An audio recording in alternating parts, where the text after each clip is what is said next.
নমস্কার বন্ধুরা, নতুন আরেকটি রেসিপিতে আপনাদের অনেক অনেক স্বাগত। আশা করছি আপনারা সকলেই খুব ভালো আছেন। আজ আমি তৈরি করব পটলের পাতা ভাজা। দেখতে যেমন সুন্দর তেমনি খেতেও কিন্তু ভীষণই টেস্টি হয়। তো চলুন দেরি না করে রেসিপিটি শুরু করি। এখানে কয়েকটা পটল ভালো করে ধুয়ে নিয়েছি। এবার সবগুলো পটল একটু চেষে নিতে হবে। এখানে একটা ছুরির সাহায্যে পটলের যে উপরের সবুজ অংশটা আছে সেটাকে ছাড়িয়ে নেব। পটলের ভেতরের শক্ত আবরণটা কিন্তু কাটবো না, এতে করে পটলের পাতা শেপটা কিন্তু দেওয়া যাবে না।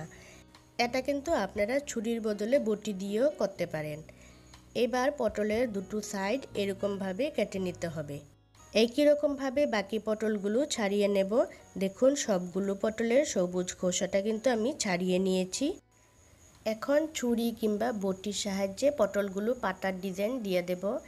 আমি একটা বটির সাহায্যে পটলটা একটু বাঁকা করে কেটে নেব, একদম সোজা করে কাটবো না। আর এই কাটাটা কিন্তু একটু পাতলা পাতলা করে কেটে নিতে হবে, তাহলে পাতার শেপটা কিন্তু দেখতে সুন্দর হবে।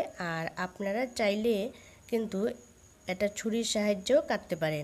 এক পাশের অংশটা কাটা হয়ে গেলে একই রকমভাবে অপর পাশটাও কেটে নিতে হবে।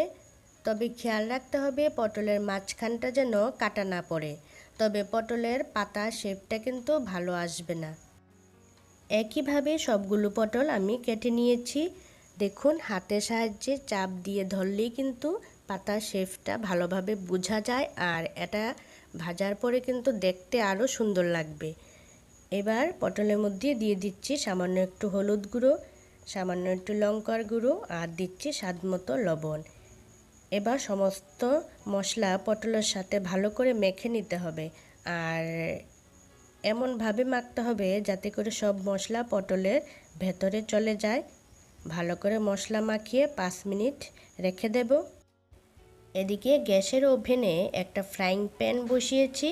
এবার ফ্রাইং প্যানে হাফ কাপ সরষের তেল দিয়ে ভালো করে গরম করে নিয়েছি। এবার পটলগুলো একটা একটা করে তেলে ছেড়ে দিচ্ছি। গ্যাসের ফ্লেমটা কিন্তু মিডিয়াম রেখে পটলগুলো ভেজে নিতে হবে। এইভাবে উল্টে পাল্টে পটলগুলো ভাজা করে নেওয়া যায়, তবে সময়টা একটু বেশি লাগবে। তাই ঢাকা দিয়ে 1 মিনিট এটাকে সেদ্ধ হতে দেব। 1 মিনিট পর ঢাকা তুলে নিলাম। এবার পটলগুলো উল্টে দেব। পটলের মাঝখানের অংশটা খুন্তির সাহায্যে এইভাবে চেপে চেপে দিতে হবে। এইভাবে অবশ্যই করে দিতে হবে, তবেই কিন্তু পাতার শেপটা ভালো আসবে। পটলটা ভাজতে ভাজতে কিন্তু আস্তে আস্তে পাতার আকার হয়ে যাচ্ছে। ঠিক এইভাবে 2-3 মিনিট ভালো করে ভেজে নিলেই কিন্তু পটলগুলো একদম দেখতে পাতার মতো লাগবে। এখন আমি একটা প্লেটে তুলে রাখছি। আর এইভাবে তৈরি হয়ে গেল খুবই মজাদার ও টেস্টি পটল পাতা ভাজা। যারা পটল খান না তারা কিন্তু এইভাবে পটল ভাজা করে দেখতে পারেন, খুবই টেস্টি হয় খেতে। তো বন্ধুরা, ভিডিওটি শেষ পর্যন্ত দেখার জন্য আপনাদের অসংখ্য ধন্যবাদ। আর আজকের রেসিপিটি যদি ভালো লেগে থাকে তাহলে চ্যানেলটা সাবস্ক্রাইব করার অনুরোধ রইল।